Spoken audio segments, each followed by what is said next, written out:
ನಾವಿವತ್ತು KR ನಗರದಿಂದ 6 kilometre ದೂರದಲ್ಲಿರೋ Gowdagere ಅನ್ನೋ ಒಂದು ಊರಲ್ಲಿ ವೀರಭದ್ರಪ್ಪ ಅವರು ಮತ್ತೆ ಅವ್ರ ಮಗ ಹರ್ಷ ಅವರು ಸೇರ್ಕೊಂಡು ಮಾಡಿರೋಂಥ ಒಂದು ಬ್ಯೂಟಿಫುಲ್ ತೋಟ ನೋಡೋಕ್ಕೆ ಅಂತ ಬಂದಿದ್ದೀವಿ. ಅವ್ರದ್ದೇ ಒಂದು ಆರೋಗ್ಯ ಸಿರಿ ಅಂತ ಒಂದು ಆರ್ಗ್ಯಾನಿಕ್ ಸ್ಟೋರ್ ಕೂಡ ಇದೆ. ನಾವು ಅಲ್ಲಿಗೆ ರೆಗ್ಯುಲರ್ ಕಸ್ಟಮರು. ಇವತ್ತು ಅವ್ರ ತೋಟ ನೋಡೋಕೆ ಬಂದಿದ್ದೀವಿ, ಬನ್ನಿ ನೋಡೋಣ. ಹಾಯ್, ನಮಸ್ಕಾರ. ಇವರೇ ನಮ್ಮ ಹರ್ಷ ಅಂತ. ಸೊ ಇವ್ರ ಹತ್ರ ಮಾತಾಡ್ಸೋಣ ಇವಾಗ. ಅವರು ವೀರಭದ್ರಪ್ಪ ಅವರು, ಹರ್ಷ ಅವ್ರ ತಂದೆ. ಇದೆಲ್ಲ ಬರೀ ಸಾವಯವ ಕೃಷಿ. ಇದೆಲ್ಲ ಹುಟ್ಟು ಎಲ್ಲ ಒಂದು 10 ವರ್ಷ ಆಯಿತು. ಅವಾಗಿಂದ ಯಾವಾಗಲೂ ಉಳಕ್ಕೆ ಪ್ರಯತ್ನ ಪಟ್ಟಿಲ್ಲ. ಈಗ ಇದು ಅಡಿಕೆ ಸೊಸೆ ಚಿಕ್ಕದಾಗಿದೆ, ಅದಕ್ಕಿನ್ನೂ ಮೆಣಸಾಗಲಿ ವೀಳ್ಯದೆಲೆ ಆಗಲಿ ಯಾವುದು ಒಪ್ಸಿಲ್ಲ. ಹಾಗೆ ಟ್ರಯಲ್ ನೋಡ್ತಾ ಇದೆ, ಯಾಕಂದರೆ ಇಲ್ಲಿ ಕೋಳಿಗಳು ಇದ್ದಾವೆ, ಅವು ಕೆರೆದು ಬಿಡ್ತವೆ. ಅವಕ್ಕೂ ಸ್ವಲ್ಪ ಅಭ್ಯಾಸ ಆಗಲಿ ಅಂತ ನಿಧಾನಕ್ಕೆ ಮಾಡ್ಕೊಂಡು ಹೋಗ್ತಾ ಇದ್ದೀವಿ. ಈ ಸಾವಯವ ಕೃಷಿಗೆ ಯಾಕೆ ಬಂದರೆ, ನಮ್ಮ ತಂದೆ ಕಾಲದಲ್ಲಿ ಯಾವುದೇ ರಾಸಾಯನಿಕ ಗೊಬ್ಬರ ಆಗಲಿ ಭತ್ತ ಮೇಲೆ ಹಾಕ್ತಿರ್ಲಿಲ್ಲ. ಯುಗಾದಿ ಹಬ್ಬ ಕಳೆದ ತಕ್ಷಣ ಒಂಥರ ಹಬ್ಬ ಶುರುವಾಗೋದು, ಗೊಬ್ಬರ ಏರೋದು. ನಮ್ಮೂರಲ್ಲಿ ಎತ್ತುಗಾಡಿ ಕಮ್ಮಿ ಇದ್ದು, ಕಡವಿನ ಕೋಟೆ ಅಂತ ಇತ್ತು ಹೊಳೆಯನ್ಸಿಪುರ ಹತ್ರ. ಸೊ ಅವರೆಲ್ಲ ಬಾಡಿಗೆ ಹೊಡೆಯೋರು. ದಿನ ಬೀದಿಲಿ ಒಂದು 10-20 ಗಾಡಿಗಳು ಎಲ್ಲ ಗೊಬ್ಬರ ಏರಿ ಜಮೀನಲ್ಲಿ ಸ್ಟಾಕ್ ಮಾಡ್ಕೊಳ್ಳೋದು. ಅವಾಗ ಒಂದೇ ಒಂದು ತರಕಾರಿಗೆ ಅಂದ್ರೆ ರಾಸಾಯನಿಕ ಹಾಕ್ತಿದ್ದು ಕೋಸಿಗೆ ಮಾತ್ರ. ಕೋಸು ಬಿಟ್ರೆ ಮತ್ತೆ ಯಾವ್ದಕ್ಕೂ ರಾಸಾಯನಿಕನ ಉಪಯೋಗಿಸಿರ್ಲಿಲ್ಲ.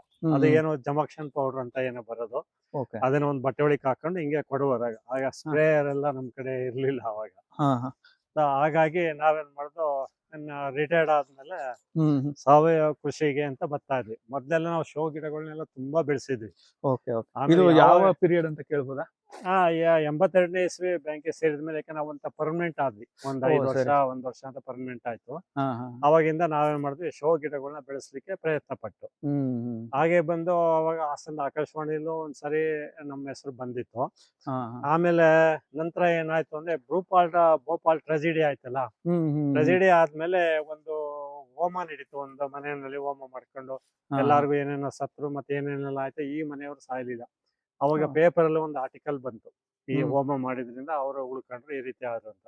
ಅವಾಗ ನಾವೇನ್ ಮಾಡಿದ್ವಿ, ಶೋ ಗಿಡಗಳನ್ನ ಕಮ್ಮಿ ಮಾಡ್ಕೊಂಡು ಈ ಮೆಡಿಸಿನ್ ಪ್ಲಾಂಟ್ಸ್ ಎಲ್ಲ ಹುಡುಕ್ಲಿಕ್ಕೆ ಶುರು ಮಾಡಿದ್ವಿ. ಓಕೆ, ಅದು ಸ್ವಲ್ಪ ಭೋಪಾಲ್ ಟ್ರಾಜಿಡಿ ಎಕ್ಸ್ಪ್ಲೈನ್ ಮಾಡ್ಬೋದಾ? ಅದನ್ನ ಒಂದ್ ಸ್ವಲ್ಪ ಏನಾಯ್ತು ಅಂತ ನಮ್ಗೆ ಗೊತ್ತಿಲ್ಲ. ಅಲ್ಲ, ದಿಶಾನೆಲೆ ದುರಂತ ಅಂತ ಎಲ್ಲರಿಗೂ ಗೊತ್ತಿದೆ, ಅದೆಲ್ಲ ಜನಗಳಿಗೆಲ್ಲ ಗೊತ್ತಿದೆ. ಅದು ಇನ್ನು ಭೋಪಾಲ್ ಅಲ್ಲಿ ಇನ್ನೂ ನಡೀತಾ ಇದೆ. In December 1984, 4,000 people died in the Indian city of Bhopal as 40 tons of gas leaked from a pesticide factory owned by the American company Union Carbide.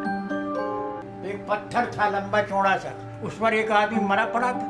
भाई गैस निकली है और लोग पूरा शहर लाश से पट गया। More than 10,000 are reported to have died in the months that followed. ತುಂಬಾ ಜನ ಸಫರ್. ಸರಿ. ಅದು ಈ ಮನೇಲಿ ನಾವು ಸಾಯ್ತಾ ಇದೀವಲ್ಲ, ನಾವೇನ್ ಮಾಡುದು, ಹೋಮ ಮಾಡಿ ಸತ್ತು ಬಿಡೋಣ ಅಂದ್ಬಿಟ್ಟಿವ್ರು. ಹೋಮ ಸ್ಟಾರ್ಟ್ ಮಾಡಿದ್ರು. ಸರಿ. ಸ್ಟಾರ್ಟ್ ಮಾಡಿದಾಗ ಏನಾಯ್ತು, ಅವ್ರಿಗೆ ಬೆಳಗ್ಗೆವರೆಗೂ ಅದು ಏನೋ ಅವ್ರಿಗೆ ಎಫೆಕ್ಟ್ ಆಗ್ಲಿಲ್ಲ. ನೋಡ್ತಾರೆ ಎಲ್ಲ ಜೀವಂತವಾಗಿ ಇದ್ದಾರೆ. ಅವಾಗ ಅವರು ಪೇಪರ್ನವ್ರು ಅವ್ರನ್ನ ಇಂಟ್ರೊಡ್ಯೂಸ್ ಮಾಡಿದ್ರು. ಪಕ್ಕ ಎಲ್ಲ ಸುತ್ತ ಎಲ್ಲ ಹಿಂಗ ಆಯ್ತಲ್ಲ, ನಿಮ್ಮನೆ ಯಾಕೆ ಹಿಂಗ ಆಗ್ಲಿಲ್ಲ ಅಂತ. ಆಗ ಅವರು ಆ ಹೋಮ ಮಾಡಿದ್ದನ್ನ ವಿವರಿಸಿದ್ರು. ಆಗ ಹೋಮಕ್ಕೆ ಏನ್ ಸಂಹಿತೆಗಳನ್ನ ಉಪಯೋಗಿಸ್ತಾರೆ, ಏನ್ ಇದು ಉಪಯೋಗಿಸ್ತಾರೆ ಅಂತ ನಾವು ಹುಡುಕ್ತಾ ಹೋದು. ನಮ್ಮ ಕರ್ನಾಟಕದಲ್ಲಿ ತುಂಬಾ ಪುಸ್ತಕಗಳನ್ನ ಹುಡುಕಿದೆ. ಅವಾಗ ಸಿಗ್ಲಿಲ್ಲ. ಮಾಗಡಿ ಆರ್ ಗುರುದೇವ್ ಅಂತ ಒಂದು ಪುಸ್ತಕ ಬರ್ದಿದ್ರು ಅವರು ಸಸ್ಯಗಳು. ಅವಾಗ ಅವ್ರದ್ದು ಹುಡಿಕೊಂಡು, ಆದ್ರೆ ಯಜ್ಞದ ಪುಸ್ತಕಗಳು ನಮ್ ಕನ್ನಡದಲ್ಲಿ ಎಲ್ಲೂ ಸಿಗ್ಲಿಲ್ಲ. ಆಗ ಹರಿದ್ವಾರಕ್ಕೆ ಹೋದಾಗ ಶಾಂತಿ ಕುಂಜ ಅಂತ ಇತ್ತು, ಗಾಯತ್ರಿ ಟ್ರಸ್ಟ್ ಅಂತ ಹರಿದ್ವಾರದಲ್ಲಿ. ಅಲ್ಲಿ ಆ ಪುಸ್ತಕಗಳನ್ನ ಹೋಮ ಮಾಡೋದು ಹೇಗೆ, ಏನೇ ಸಂಹಿತೆಗಳು ಉಪಯೋಗಿಸ್ತಾರೆ ಅಂತ ಹೇಳಿ ಅವಾಗ ಮಾಡಿದೆ. ಅವಾಗ್ಲಿಂದ ನಾನೇ ಮಾಡಿದೆ, ಮೆಡಿಸಿನ್ ಪ್ಲಾಂಟ್ಸ್ ಕಲೆಕ್ಟ್ ಮಾಡ್ಲಿಕ್ಕೆ ಶುರು ಮಾಡಿದೆ. ಹೋಮಕ್ಕೆ ಏನ್ ಬೇಕು, ಇದೆಲ್ಲ ಬೇಕು, ಹೀಗೆ ಕಲೆಕ್ಟ್ ಮಾಡಿ ಇಲ್ಲಿವರೆಗೂ ಆಯ್ತು. ನಮ್ದೇ ಒಂದು 5 ವರ್ಷ ಟ್ರಾನ್ಸ್ಫರ್ ಆದ್ರೆ ಅಲ್ಲಿಂದ ಇನ್ನೊಂದ್ ತಗೊಂಡ್ ಹೋಗೋದು, ಅಲ್ಲೋಷ್ಟು ಗಿಡಗಳು ಹಾಳಾಗೋದು. 100-120 ಜಾತಿ ಕಲೆಕ್ಟ್ ಮಾಡಿದ್ವಿ. ಹಾಗೆ KR ಪೇಟೆಗೆ ಬಂದ್ವಿ, ಅಲ್ಲಿಂದ ಅಕ್ಕಿಯಾಬಾಳಿ ಬಂದ್ವಿ, KR ನಗರಕ್ಕೆ ಬಂದು ಇಲ್ಲಿ ಆಡಿನ ಕಾಟ ಆಗಿ ಬಾಟಲ್ ಇದ್ದಾವೆಲ್ಲ ತಿನ್ಕೊಂಡ್ಬಿಟ್ಟು ಮತ್ತೆ ಲಾಸ್ ಆಗಿ ಹುಡುಕ್ತಾ ಇರುವಾಗ, ನಾವು ಮನೆ ತಗೊಂಡ್ಮೇಲೆ ನೋಡಪ್ಪ, ರಿಟೈರ್ಡ್ ಆದ್ಮೇಲೆ ನನ್ಗೆ ಒಂದ್ ಎಕರೆ ಜಮೀನಾರು ತಕ್ಕೊಡ್ಬೇಕು, ನಾನು ಒಂದು ಹಸು ಸಾಕೊಂಡು ಕೃಷಿ ಮಾಡ್ಕೊಂಡಿರ್ತೀನಿ, ನಾನು ಇನ್ನೇನು ಕೆಲ್ಸಕ್ಕೆ ಹೋಗಲ್ಲ ಅಂತ ಹೇಳುದು. ಅವಾಗ ಅವರೇ ಮಾಡೋರು, ಆಯ್ತು ಅಂತ ಹೇಳಿ ಈ ಜಮೀನ ತಕ್ಕೊಟ್ರು. ನಾವು ಅಲ್ಲಿಂದ ಶುರು ಮಾಡಿದ್ವಿ. ಹಾಗೆ ಇದು ಏಲಕ್ಕಿ ಗಿಡ, ಇದು ಎಂತ ನೆಲ್ಯಾಣಿ ಗೋಲ್ಡ್ ಅಂತ ಏನೋ, ಇದು ಸಕಲೇಶ್ಪುರ ಹಾಸನ ತೋಟಗಾರಿಕೆ ಇಲಾಖೆಯಿಂದ ತಂದಿದ್ದೀವಿ ಬೀಜಗಳನ್ನ. ಫಸ್ಟ್ ಒಂದು 5 ಸೊಸಿ ಹಾಕಿದೆ. 5 ಸೊಸಿ ಹಾಕಿದ್ಮೇಲೆ ಏನ್ ಮಾಡ್ತೀವಿ, ಇಲ್ಲಿ ನಾವು ಬೆಳಿಬಹುದು ಅಂತ ನಮ್ಗೆ ಅನ್ನಿಸ್ತು. ಅವಾಗ ಆಮೇಲೆ ಸ್ವಲ್ಪ ಹೆಚ್ಚು ಮಾಡ್ಕೊಂಡು ಈಗ ಮನೆಗೆ ಮಕ್ಕಳಿಗೆ ಮೊಮ್ಮಕ್ಕಳಿಗೆಲ್ಲ ಏನೇನು ಬೇಕು ಅವ್ರ ಮನೆಗೆಲ್ಲ ಅಷ್ಟಾಗ್ಲಿ ಅಷ್ಟ ಈಗ ಬೆಳೆಸ್ತಾ ಇದ್ದೀನಿ. ಓಕೆ, ಇದೇನ್ ಸರ್ ಇದು ಈ ಕೆಳಗಿರೋ ಇದು ಹಿಪ್ಪುಲಿ ಅಂತ. ಹ್ಮ್ ಹಿಪ್ಪುಲಿ ಇದು ತ್ರಿಕುಟ ಅಂತ ಮಾಡ್ತಾರೆ. ಈ ಮಳೆಗಾಲದಲ್ಲಿ ಚಳಿಗಾಲದಲ್ಲಿ ಕಷಾಯ ಮಾಡ್ತಾರಲ್ಲ, ಕೆಮ್ಮು ನೆಗಡಿ ಜ್ವರ ಇದಕ್ಕೆಲ್ಲ, ಆವಾಗ ಇದ್ರಲ್ಲಿ ಇದು ಒಂದು ಘಟಕ. ಶುಂಠಿ, ಒಣಶುಂಠಿ, ಹಿಪ್ಪುಲಿ ಮತ್ತೆ ಕಾಳ್ಮೆಣಸು, ಈ 3-4 ತ್ರಿಕೂಟ ಮಾಡ್ತಾರೆ. ತ್ರಿಫಲ ಅಂತ ಅಂತೀವಲ್ಲ, ಹರಳೆಕಾಯಿ, ನಲ್ಲಿಕಾಯಿ, ತಾರೆಕಾಯಿ, ಹಾಗೆ ಇದು ತ್ರಿಕೂಟ ಅಂತ ಹೇಳಿ. ಇದಲ್ದಾನೆ ಇನ್ನೂ ಸ್ವಲ್ಪ ಬಾಡಿ ಹೀಟ್ ಬರ್ಬೇಕು ಏನು ಅಂದ್ರೆ ಇದು ಮತ್ತೆ ಇದು ಚಿತ್ರಮೂಲದ ಬೇರು, ಮತ್ತೆ ಇನ್ನೊಂದು ಏನೋ ಇದೆ ಪಂಚಕೋಲ ಅಂದ್ರೆ ಇನ್ನೆರಡು ಮೂಲಿಕೆ ಅದ್ರ ಜೊತೆ ಸೇರುತ್ತೆ. ಮತ್ತೆ ಅದ್ರ ಜೊತೆನೆ ಇದು ಇದೆ ರೂಟ್ ಅಂತ ಇದೆ.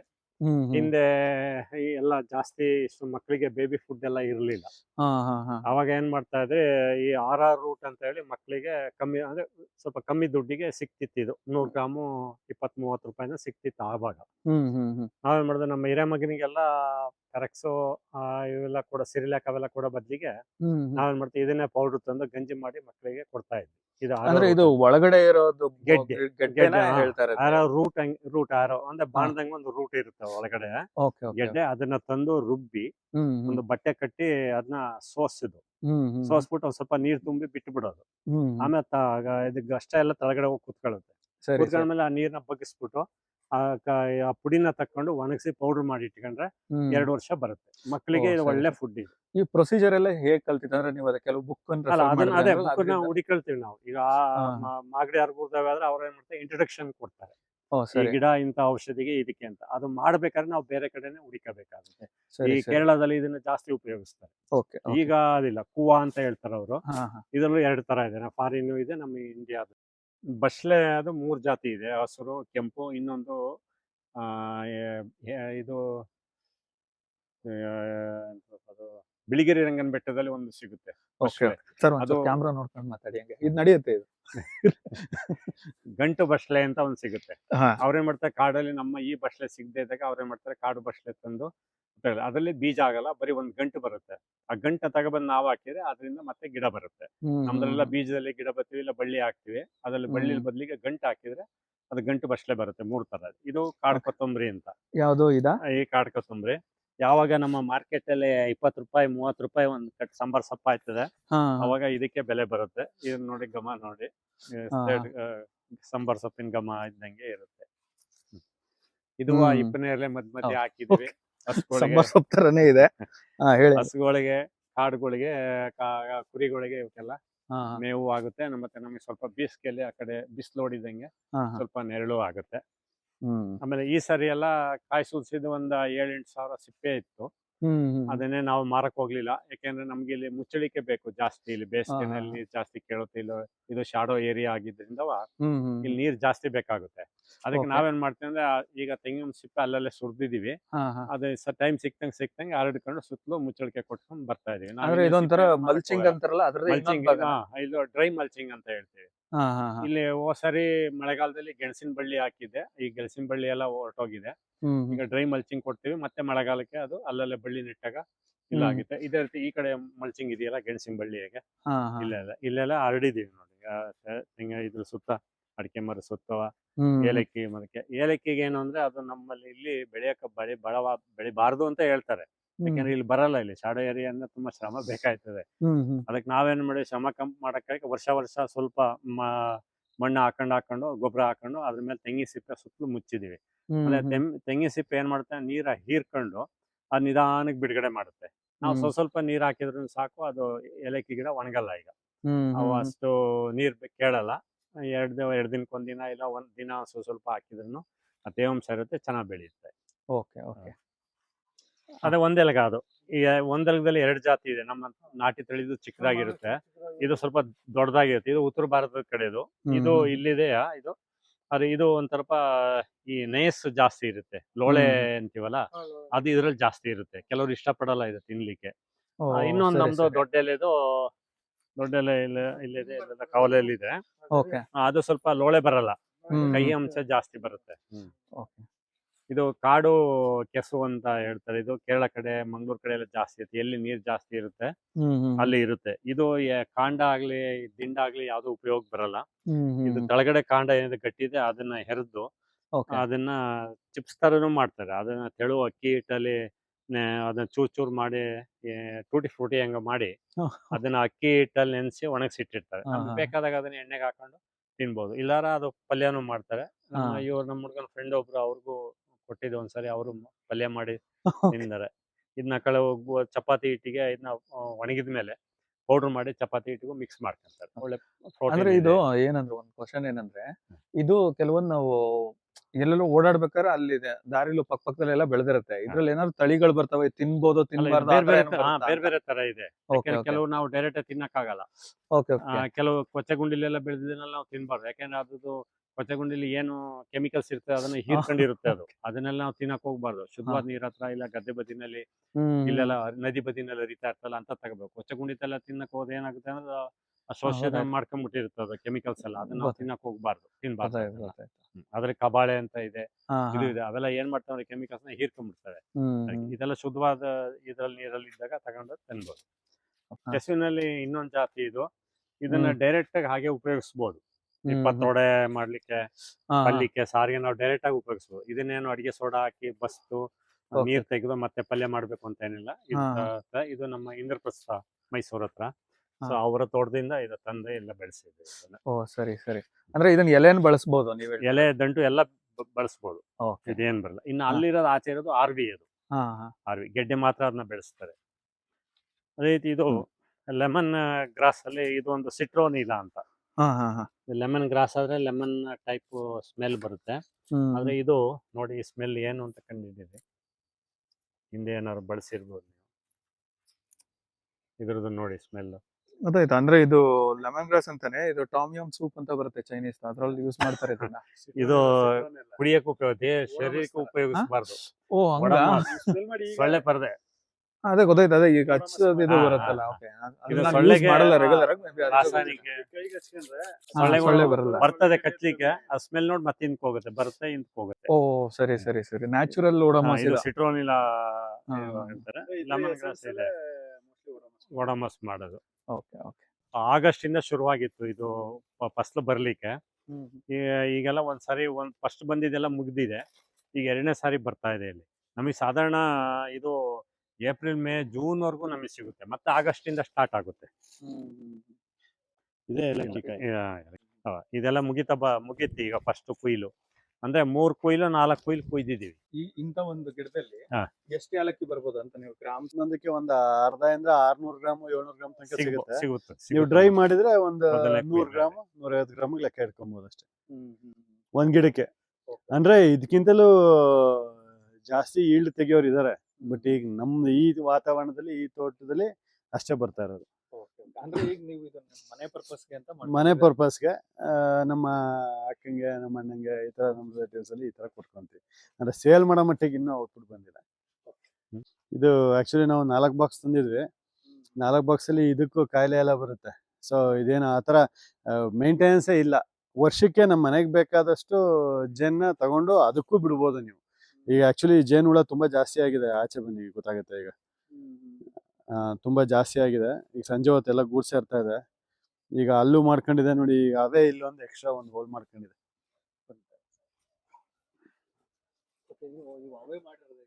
ಇದು ಅದೇ ಮಾಡಿರೋದು, ನಾವು ಮಾಡಿರೋದಿಲ್ಲ.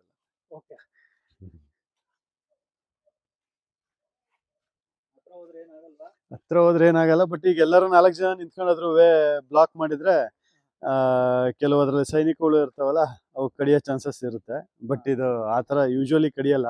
ಬಟ್ ಗೂಡ್ ತೆಗೆದು ಜೇನ್ ತೆಗಿಬೇಕಾದ್ರೆ ಅವ 1-2 ಕಡಿತದೆ. ಅದು ಕಾಮನ್.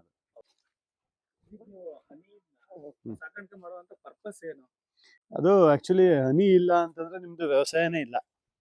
ನಿಮ್ಗೆ ಯಾವ್ದೇ ಕ್ರಾಪ್ ನೀವು ಈಲ್ಡ್ ತೆಗಿಬೇಕು, ಈಲ್ಡ್ ಬರ್ಬೇಕು ಅಂದ್ರೆ ಈಗ ತೆಂಗಿನ ಮರಕ್ಕೆ ಪರಾಗಸ್ಪರ್ಶ ಮಾಡೋದಕ್ಕೆಲ್ಲ ಜೇನುಳನೇ ಮೇಯ್ನು. ಸೊ ನಮ್ದು ಈಗ ಬಾಳೆ ಬರೋದಕ್ಕಿರ್ಬೋದು. ಬಾಳೆ ಅಂದ್ರೆ ಈಗ 3 kg ಬರ್ಬೋದು. ಅದು ನಿಮ್ಮ ಹತ್ರ ಜೇನುಳ ಯಥೇಚ್ಛವಾಗಿದ್ರೆ ಅದನ್ನ 4 kg 5 kg ತಗೊಂಡೋಗುತ್ತೆ. ಅಂದ್ರೆ ಹೂವು ಕಾಯಿ ಆಗೋದಕ್ಕೆ ತುಂಬಾ ಹೆಲ್ಪ್ ಮಾಡ್ತದೆ ಜೇನುಳ. ಇದು ಅಂತಲ್ಲ, ಈ ಕುಂಬಳದಲ್ಲಿ ಇರ್ಬೋದು, ಕಲ್ಲಂಗಡಿ ಹಣ್ಣಲ್ಲಿ ಇರ್ಬೋದು. ನೀವು ಅತಿಯಾಗಿ ಔಷಧಿ ಹೊಡೆದ್ರೆ ನಿಮ್ದು ಈಲ್ಡ್ ಬರಲ್ಲ. ನೀವು ಔಷಧಿ ಕಮ್ಮಿ ಹೊಡೆದು ಒಂದ್ 4 ಜೇನ್ ಪೆಟ್ಟಿಗೆ ಇಟ್ರೆ ನಿಮ್ಗೆ ಈಲ್ಡೆ ಡಬಲ್ ಬರುತ್ತೆ. ಆತರ ಜೇನ್ ಪೆಟ್ಟಿಗೆ ಪರಾಗಸ್ಪರ್ಶ ಆಗೋದ್ರಿಂದ ಕಾಯಿ ಜಾಸ್ತಿ ಕಚ್ಚುತ್ತೆ. ಇದು ಅಗ್ನಿಮಂತ. ಸೊ ಇದನ್ನ ಹಿಂದಿನ ಕಾಲದಲ್ಲಿ ಬೆಂಕಿ ಹಚ್ಚೋದಕ್ಕೆಲ್ಲ ಯೂಸ್ ಮಾಡ್ತಿರಲ್ಲ, ಈ ತರ ಕಲ್ಲು ಕೋಲೆಲ್ಲ ಉಜ್ಜೋದು. ಆ ತರ ಇದ್ರದ್ದು 2 ಡ್ರೈ ಆಗಿರೋ ಕಡ್ಡಿ ತಗೊಂಡು ನೀವು ಆಕ್ಚುಲಿ ಉಜ್ಜಿದ್ರೆ ಬೆಂಕಿ ಹತ್ತಿಸ್ಬೋದು. ಅಂದ್ರೆ ಅಷ್ಟು ಹೀಟ್ ಜನರೇಟ್ ಆಗುತ್ತೆ. ಆಮೇಲೆ ಇದು ಆಯುರ್ವೇದಿಕ್ ಮೆಡಿಸಿನ್ ಹೌದು. ಸೊ ನಮ್ಮ ಗಂಟ್ಲಿಂದ ಹಿಡಿದು ಇಲ್ಲಿ ತನಕ ಯಾವುದೇ ತರ ಸಮಸ್ಯೆಗಳಿದ್ರು ಇದನ್ನು ಖಾಲಿ ಹೊಟ್ಟೆಗೆ ಎಲೆ ತಿನ್ನೋದ್ರಿಂದ ಸಮಸ್ಯೆ ಬಗೆಹರಿಯುತ್ತೆ. ಇದನ್ನ ಅಗ್ನಿಮಂತ ಎಲೆ ಇಲ್ಲೇ ತಗೊಳ್ಳಿ. ಆಮೇಲೆ ಇದ್ರ ಸ್ಮೆಲ್ ನೋಡಿ, ಬನ್ನಿ ಹತ್ರ ಬಂದು. ಇಂಟ್ರೆಸ್ಟಿಂಗ್ ಆಗಿದೆ. ಹೌದು, ಇದು ಅದು ಆರೋ ರೂಟ್ ಅಂತ ಹೇಳಿದ್ರಲ್ಲ, ಅದನ್ನು ಇದು. ಈಗ ಈ ಗದ್ದೆನಲ್ಲಿ ಇನ್ನು ಗೆಣಸು ಮಲ್ಚಿಂಗ್ ಆಗಿ ಉಳ್ಕೊಂಡಿದೆ. ಇದೆಲ್ಲ ಗೆಣಸೆಲ್ಲ ನಾವೇನು ಕೀಳೋದಿಲ್ಲ. ಎಂತಕ್ಕೆ ಅಂತಂದ್ರೆ ನಮ್ಗೆ ಕಾಯ್ದು ಬುರುಡೆ ಸಿಕ್ಕಾಬಟ್ಟೆ ಬೀಳ್ತಿತ್ತು. ಇಲ್ಲಿ ತೋಡ ನೀರ್ಗೋಸ್ಕರ ಎಳ್ನೀರೆಲ್ಲವನ್ನು ಕಡ್ದು ಕೆಳಗಡೆ ಹಾಕ್ಬಿಡೋದು, ಸಣ್ಣ ಸಣ್ಣ ಬುರುಡೆನೆ ಬೀಳಿಸ್ಬಿಡೋದು. ಈಗ ಏನಾಗುತ್ತೆ, ನಾವು ಗೆಣಸು ಹಾಕಿರೋದ್ರಿಂದ ತೇವಾಂಶ ತುಂಬಾ ಚೆನ್ನಾಗಿರುತ್ತೆ. ಆಮೇಲೆ ಅವಕ್ಕೆ ಹೊಟ್ಟೆ ಹಸ್ದಾಗ ಇದಕ್ಕೆ ಎಲ್ಲ ಬಂದು ಈಗ ಭೂಮಿ ಬಗ್ದು ಗೆಣಸು ತಿನ್ನುತ್ತೆ. ನಾವೇನು ಇದನ್ನ ಗೆಣಸನ್ನ ಕಿತ್ತು ತಿನ್ನಲ್ಲ. ಬಟ್ ಇದು ಯಾವಾಗ್ಲೂ ತೇವಾಂಶ ಮೇಂಟೈನ್ ಮಾಡೋದಕ್ಕೆ, ಮೈಕ್ರೋ ಆರ್ಗಾನಿಸಮ್ಸ್ ಆಕ್ಟಿವಿಟಿಗೆ ತುಂಬಾ ಚೆನ್ನಾಗಿ ಕೆಲಸ ಮಾಡುತ್ತೆ ಗೆಣಸು ಮಲ್ಚಿಂಗ್ ಮಾಡಿದ್ರೆ. ಸೊ ನೀವು ಎಷ್ಟೇ ಅದೇ ಗೆಣಸು ನೀವು ಎಷ್ಟೇ ಕಟ್ ಮಾಡಿ ಮತ್ತೆ ಅದು ಬೆಳಿತಾನೆ ಇರುತ್ತೆ. ಒಳ್ಳೆ ಗೊಬ್ಬರನೂ ಆಗುತ್ತೆ ಇದು. ಇಲ್ಲಿ ತೆಂಗಿನ ಮರದ ಮೇಲೆ ಇರುತ್ತೆ. ಯಾದ ಅಂತಾರೆ. ತೋಡ ನೆಲದಲ್ಲಿ ಪಕ್ಕಂಡಲ್ಲಿ ಇರುತ್ತೆ. ಪಾನ್ ಮಸಾಲ ಅಂತ.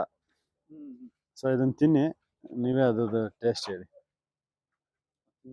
ತಿನ್ಬೋದು.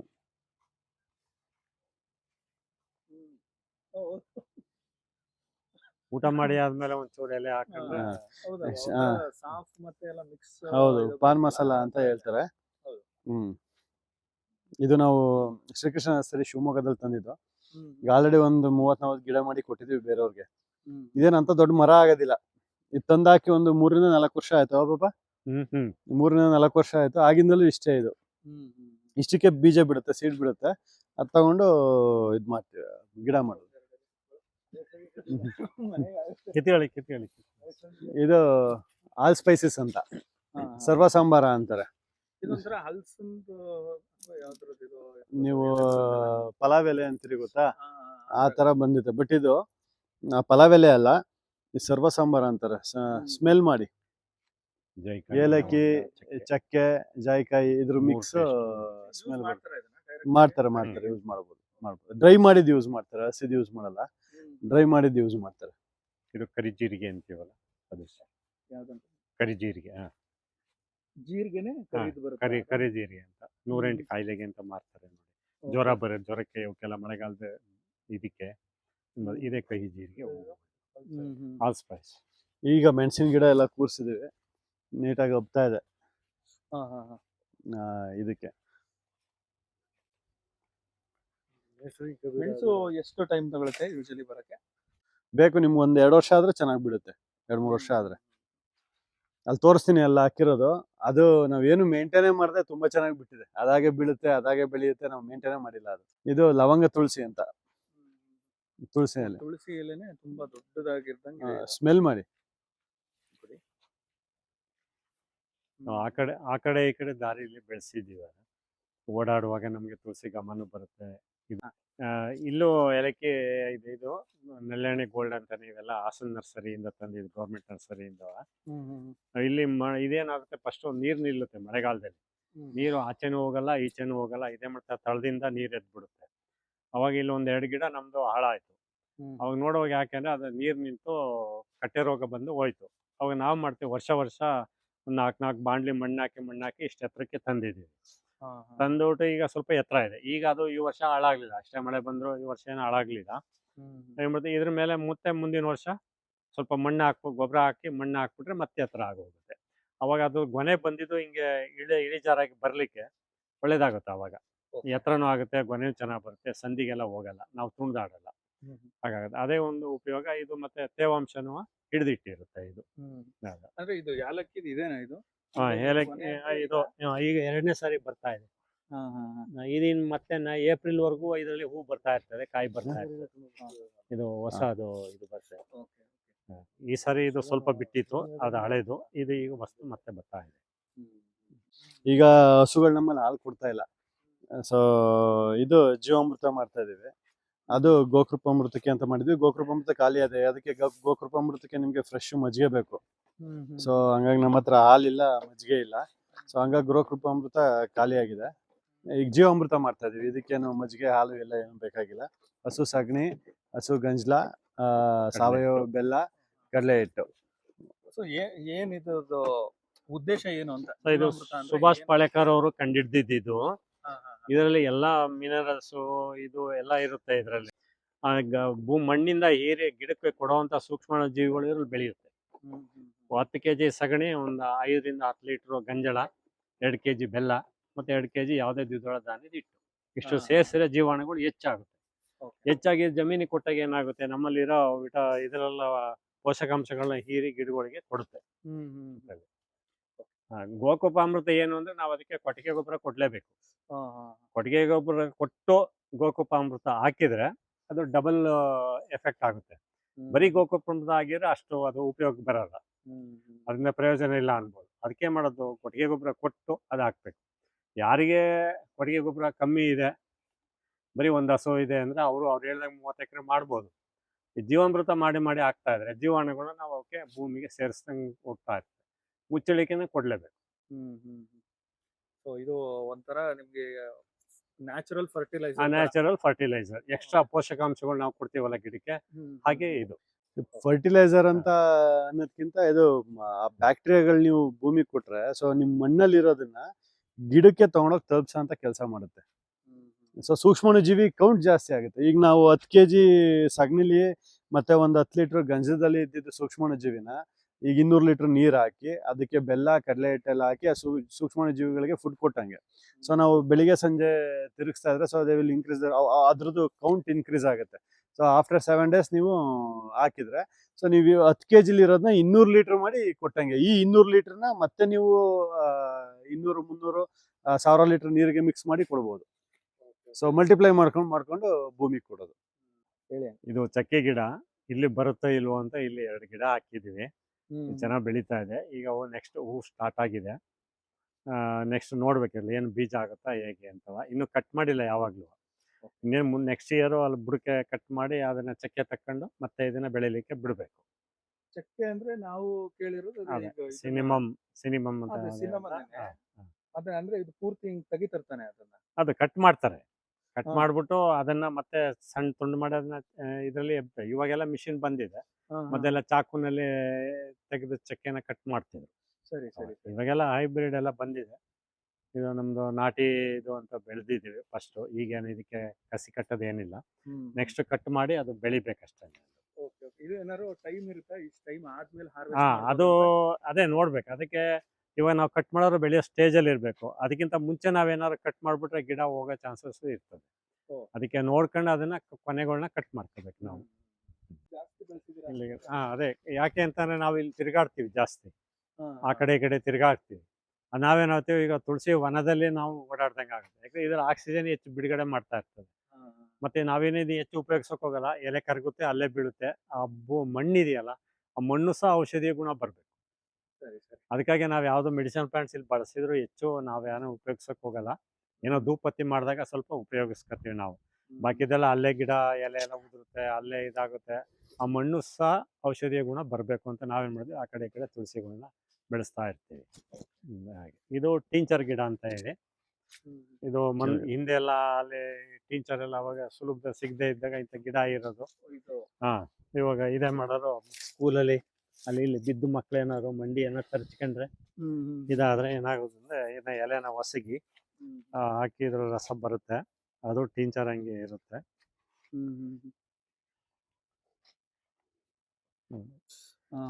ಇದು ಟೀಂಚರ್ ಹಂಗೆ ಬರುತ್ತೆ. ಇದು ಮಂಡಿಗೆ ಹಾಕ್ಬಿಟ್ರೆ ಯಾವ್ದೇ ಸೆಲ್ಲಿಂಗು ಎಲ್ಲ ಏನು ಬರಲ್ಲ, ಊದ್ಕೊಳ್ಳಲ್ಲ ಇದು. ಹೀಗೆ ಇದ್ರ ಜೊತೆಗೆ ಇನ್ನೂ ತುಳಸಿ ರಸ ಸ್ವಲ್ಪ ಮಿಕ್ಸ್ ಮಾಡ್ಬಿಟ್ರೆ ಗಾಯನ ಹಾಗೆ ಪ್ಲಾಸ್ಟರ್ ಹಾಕ್ದಂಗೆ ಹಿಡ್ಕೊಂಡ್ಬಿಡುತ್ತೆ. ಅದು ಮಾಯವರೆಗೂ ಅದು ಬಿಡಲ್ಲ. ಅದು ಬಿದ್ದೋಗುತ್ತೆ. 14 ಜೆಟ್ ಹೊಡಿಯೋವು. ಬತ್ತ 8ಕ್ಕೆ ಬಂದು 12ಕ್ಕೆ ಬಂತು. ಅದು ಈ ಸಲ ಏನ್ ಮಾಡ್ತು, 4 ಜೆಟ್ ಹೊಡಿಲಿಕ್ಕೆ ಶುರು ಆಯ್ತು. ಅದು ಓ. ಕಾಯ್ಕೊಂಡು ಕೂತ್ಕೊಂಡಿದ್ದು, ಇದಕ್ಕೆ ಅರ್ಧ ಗಂಟೆ ಅದಕ್ಕೆ ಅರ್ಧ ಗಂಟೆ ಬದಲಾಯಿಸಿ ನೀರು ಕೊಟ್ಕೊಂಡು ಈ ಸರಿ ತೋಟನ ಉಳಿಸ್ಕೊಂಡು. ಇಲ್ಲಿವರೆಗೆ ಎಷ್ಟು ಬೋರ್ ಹಾಕ್ಸಿದೀರ? ಇಲ್ಲಿ ನಾವ್ ಹಾಕ್ಸಿದ್ದು ಮೊದ್ಲಿತ್ತು, ಇಲ್ಲಿ 11 ಬೋರ್ ಏನೋ ಕೊರ್ಸಿದಾರೆ. ಇಲ್ಲಿ ಯಾವ್ದಾದ್ರು ನೀರ್ ಬಂದಿರ್ಲಿಲ್ಲ. ನಾವು ತಗೊಂಡಾಗ ಇಲ್ಲಿ ಸ್ವಲ್ಪ ನೀರ್ ಬತ್ತಿತ್ತು. ಮೊದ್ಲು ಒಂದ್ 3 ಗಂಟೆ ಬಂತು, ಆಮೇಲೆ 2 ಗಂಟೆ ಬಂತು, 1 ಗಂಟೆ ಬಂತು, 3/4 ಗಂಟೆ ಬಂದೋಯ್ತು ಬೋರ್ವೆಲ್. ಆಮೇಲೆ ನಾನು ಬೋರ್ವೆಲ್ ಕೊರ್ಸೋದೇ ಬೇಡಪ್ಪ, ಬರೀ ತೆಂಗೊಂದು ಮೇಂಟೈನ್ ಮಾಡ್ಕೊಳ್ಳೋಣ ಸಾಕು, ಇನ್ನೇನು ಬೇಡ ಅಂತಿದೆ. ನಮ್ಮ ಹಿರಿ ಮಗ ಧೈರ್ಯ ಮಾಡಿ ಅವ್ರು ಪಾಯಿಂಟ್ ಮಾಡಿ ಅವರು ಅಳಿಯನ ಹುಡುಕಿ ಕೊನೆಗೆ 1-2 ಪಾಯಿಂಟ್ ಮಾಡಿದ್ರು. ಅದು ಇದೇ ಫಸ್ಟ್ ಟೈಮ್ ಅಂದ್ಬಿಟ್ಟು ಮತ್ತೆ ಒಬ್ರು ಪಾಯಿಂಟ್ ಮಾಡೋರ್ನ ಕರ್ಸಿ ನೋಡಿದಾಗ ಎಲ್ಲೆಲ್ಲಿ ಮಾಡಿದ್ರಿ ಅಂತ ಅವ್ರಿಗೆ ತೋರಿಸಿದ್ವಿ. ಅವಾಗ ಆಯ್ತು ಇದೇ ಒಳ್ಳೇದೇ, ಇಲ್ಲ ಕೊರ್ಸಿ ಅಂತ. 122ವರೆಗೆ ಬರೀ ಎಂಥದ್ದು ಬುದಿನೇ ಹೇಳ್ತಾ ಇದೆ. ಎಲ್ಲರ ಮುಖನೂ ಸಪ್ಪ ಆಗೋಯ್ತು. ಏನಪ್ಪ ಇಷ್ಟು ಮಾಡೋರು ನೀರು ಕೊಡ್ತಾರೆ. ಮತ್ತೆ 150 ಅಡಿ ಹೋದಾಗಲೇ ಸ್ವಲ್ಪ ಒದ್ದೆ ಆಗಕ್ಕೆ ಶುರುವಾಯಿತು. ಆಮೇಲೆ 180 ಅಡಿ ಹೊತ್ತಿಗೆ ಫುಲ್ ನೀರು ಬಂತು. ಏನು ಅಷ್ಟೇ 8 ಲೆಂತ್ ಏನೋ ಕೊರ್ಸಿದ್ದಾರೆ. ಅಲ್ಲಿವರೆಗೂ ಒಂದೇ ಥರ ನೀರು ಬರ್ತಿತ್ತು. ಆಮೇಲೆ ಕೆಲವ್ರು ಇದ್ದವ್ರು ಇನ್ನೂ ಜಾಸ್ತಿ ಕೊರ್ಸ್ಬಿಡಿ, ಆಮೇಲೆ ಇದ್ದಿದ್ದು ಜಲ ಹೋಗ್ಬಿಟ್ಟು ಇಲ್ಲಿ ನಿಲ್ಲಿಸಿ ಅಂತ ಹೇಳಿದ್ರು. ಅಲ್ಲಿ ನಿಲ್ಲಿಸ್ಬಿಟ್ಟು ಹೆಂಗೋ ಮೇಂಟೈನ್ ಆಗ್ತದೆ. ಲಾಸ್ಟ್ ಟೈಮ್ ಮಾತ್ರ ತುಂಬಾ ಕಮ್ಮಿ ಆಗೋಯ್ತು ನೀರು. ಸರಿ. ಇದು ಅರ್ಧ ಗಂಟೆ ಮೇಂಟೈನ್ ಮಾಡ್ಕೊಂಡು ಉಳಿಸ್ಕೊಂಡು ಅಷ್ಟೊತ್ತಿಗೆ ಮಳೆ ಸ್ಟಾರ್ಟ್ ಆಯ್ತು. ಬರೀ ಕಂಡು ಸರಿ ತೋಟ ಉಳ್ಕೊತು. ಅಲ್ಲಿ ಒಂದು ಅಲ್ಲಿ ಮೆಡಿಸಿನ್ ಇದೆ, ಅದೇನೋ ನೆಲತಾಟಿ ಗೆಡ್ಡೆ ಅಂತ ಹೇಳ್ತಾರೆ. ನೋಡ್ಲಿಕ್ಕೆ ತೆಂಗ್ ಕಾಣಿಸುತ್ತೆ. ಬನ್ನಿ ನೋಡೋಣ, ಬನ್ನಿ.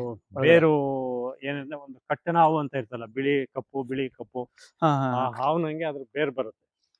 ಸರಿ. ನಾ ಫಸ್ಟ್ ಅದನ್ನ ಪಾಟಲ್ಲಿ ಹಾಕಿದ್ವಿ. ಪಾಟಲ್ಲಿ ಹಾಕಿರುವಾಗ ನಾವೇನ್ ಮಾಡ್ದ, ಪಾಟ್ ಹೊಡೆಯುತ್ತೆ ಅಂದ್ಬಿಟ್ಟು ಅದನ್ನ ಆ ಗಿಡನ ಕಾಲ್ ಕೊಟ್ಕೊಂಡು ಜೋರಾಗಿ ಎಳೆದೆ. ಎಳೆದ ತಕ್ಷಣ ಅದೊಂಥರ ಸ್ಪ್ರಿಂಗ್ ನಂಗೆ ಸುತ್ಕೊಂಡಿತ್ತಲ್ಲ, ಹಾವ್ನಂಗೆ ಕಾಣಿಸ್ಬಿಡ್ದು. ಕಟ್ಟನ ಪಾಟ್ ಬಿಟ್ಬಿಟ್ಟು ಓಡೋಗ್ಬಿಟ್ಟೆ. ಹಾವಿದೆ ಇರೋಳು ಸೇರ್ಕೊಂಡ್ಬಿಟ್ಟಿದೆ ಅಂದ್ಬಿಟ್ಟು ಬಿಟ್ಟು. ಆಮೇಲೆ ಎಷ್ಟೊತ್ತಾರ ಅದು ಆಕ್ಷನೇ ಆಗ್ಲಿಲ್ಲ. ಏನ್ ಅಳ್ಳಾಡ್ತಾರಲ್ಲ ಅಂತ ಒಂದು ದೊಡ್ಡದನ್ನೇ ಕೋಲ್ ತಗೊಂಡು ಹಿಂಗೆ ಅಳ್ಳಾಡ್ಸಿ ನೋಡಿದ್ರೆ ಏನು ಅಳ್ಳಾಡ್ಲಿಲ್ಲ. ಆಮೇಲೆ ಹತ್ರ ಬಂದು ನೋಡಿದಾಗ ಅದು ನೋಡಿದ್ರೆ ಅದು ಗಿಡದ್ದು ಬೇರು. ಈ ಮಣ್ಣೊಳಗೆ ಅಷ್ಟು ಹೋಗಿಲ್ಲ, ಸ್ವಲ್ಪ ಕಲರ್ ಇದೆ. ಅದನ್ನ GKBKಗೂ ಕೊಟ್ಟಿದ್ದೆ, ಇದು ಏನ್ ಗಿಡ, ಇದ್ರದ್ದು ಉಪಯೋಗ ಏನು ತೋರಿಸಿ ಅಂತ ಹೇಳಿ. ಮತ್ತು ಅವ್ರೇನು ಹುಡುಕಿರ ಏನು ಗೊತ್ತಾಗ್ಲಿಲ್ಲ. ರೀತಿ ಒಂದು ಯೆಲ್ಲೋ ಕಲರ್ ಹೂ ಬರುತ್ತೆ.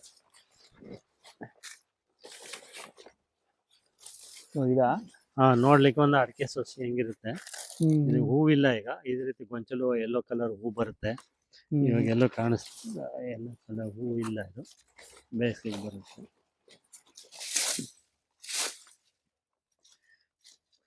ಇದು ಕೀಳಕ ಟ್ರೈ ಮಾಡ್ಲಾ ನಾನು? ಕೀಳ್ಬೋದಾ ಬೇಡವಾ? ಅಲ್ಲ, ಈ ಸಿಕ್ಕಾಬಟ್ಟೆ ಇದೆ. ನಾನು ಕಿತ್ತಾಕ್ತಾ ಇದ್ದೀನಿ, ಎಲ್ಲರೂ ಇಲ್ಲೆಲ್ಲ ಆಡ್ಕೊಂಡ್ಬಿಡ್ತದೆ. ಅಂದ್ರೆ ಇದು ಇದ್ರ ಉಪಯೋಗ ಏನಾದ್ರು ಇದೆಯಾ ಇದ್ರದ್ದು, ಅಥವಾ ಏನಿದು? ಇವ್ರು ಕೆಲವ್ರು ಹೇಳ್ತಾರೆ ಇದನ್ನ ಕರಿಮಸ್ಲಿ ಅಂತ ಹೇಳ್ತಾರೆ. ಆದ್ರೆ ಅದು ಕನ್ಫರ್ಮ್ ಇಲ್ಲ, ಇರ್ಬೋದು ಅಂತ. ಆದ್ರೆ ಬೇರ್ ನೋಡಿದ್ರೆ ಕಪ್ಪು ಬಿಳಿ ಇರುತ್ತೆ ಇದು. ಸರಿ. ನಾವು ಕೆಲವು GKBKಗೂ ತಗೊಂಡೋಗಿ ಕೊಟ್ವಿ. ಅವರು ಸ್ವಲ್ಪ ನೋಡಿ ಅಂತ ಹೇಳಿ. ಏನು ಅಲ್ಲಾಡ್ಸಕ್ಕೆ ಆಗಲ್ಲ. ಇದ್ಯಾವುದೋ ಸಣ್ಣದಿದೆ, ಅದು ಗೊತ್ತಾಗಿಲ್ಲ, ಬೇರ್ ಬರ್ಲಿಲ್ಲ.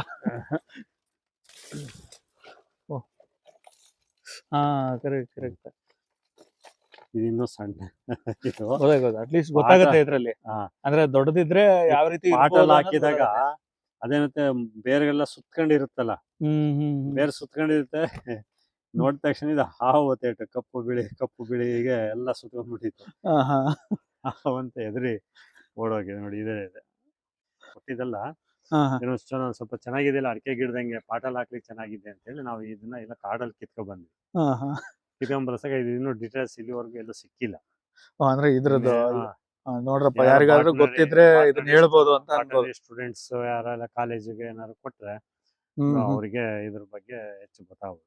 ಸೊ ಇರ್ಲಿ ಅಂತ ನೀವು ಒಂದು ಎಕ್ಸ್ಪೆರಿಮೆಂಟಲ್ ಆಗಿ ಇಟ್ಕೊಂಡಿದ್ದೀರಾ? ಇಟ್ಕೊಂಡಿದ್ದೀನಿ ಅಷ್ಟೇ, ಉಳಿಸ್ಕೊಂಡಿದ್ದೀವಿ.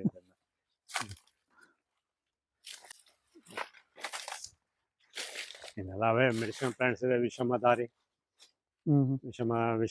ಅಂತ ಇದೆ, ಪ್ರಿಯವಾಸ ಅಂತ ಇದೆ. ಅದರ ಜ್ವರಕ್ಕೆ, ಹಲ್ಲುನೋವಿಗೆಲ್ಲವ ತೋರಿಸಿ. ಪ್ರಿಯವಾಸ ಅಂದ್ರೆ? ಪ್ರಿಯವಾಸ ಅಂದ್ರೆ ಇದು ಒಂದು ಪಾಳು ಜಮೀನು ಇಲ್ಲ ಪಾಳು ಸೈಟ್ಗಳು ಇರ್ತದಲ್ಲ, ಅಲ್ಲಿ ಬೆಳೆಯುತ್ತೆ ಇದು. ಆಕ್ಚುಲಿ ಇದು ಹಲ್ಲುನೋವಿಗೆ ಇದ್ರ ಕಷಾಯ ಕುಡಿತಾರೆ. ಹೂವಿಲ್ಲ ಈಗ, ಹೂವಿಲ್ಲ, ಗಿಡ ಇದೆ. ಇದೊಂಥರ ಮುಳ್ಳು ಸ್ಫಟಿಕ ಹೂ ಬರುತ್ತಲ್ಲ, ಹಂಗೆ ಇದೆ. ಇದರಲ್ಲಿ ಮುಳ್ಳು ಇರುತ್ತೆ. ಇದ್ರ ಪಂಚಾಂಗನ ಉಪಯೋಗಿಸ್ತಾರೆ ಜ್ವರಕ್ಕೆ ಮತ್ತೆ ಇದಕ್ಕೆಲ್ಲವ. ಈ ಗಿಡ ಇದು ಅಂಬ, ಇದು ಪಾಳು ಸೈಟಲ್ಲೆಲ್ಲ ಬೆಳೆಯುತ್ತೆ ಹೆಚ್ಚಿದು. ಇದಕ್ಕೆ ಹಿಂದಿನಲ್ಲಿ ಪ್ರಿಯಾವಾಸ ಅಂತಾರೆ. ವೈಜ್ಞಾನಿಕವಾಗಿ ಏನು ಅಂತ ಹೂ ಈಗ ಬಗ್ಗಿದೆ ನೋಡಿ.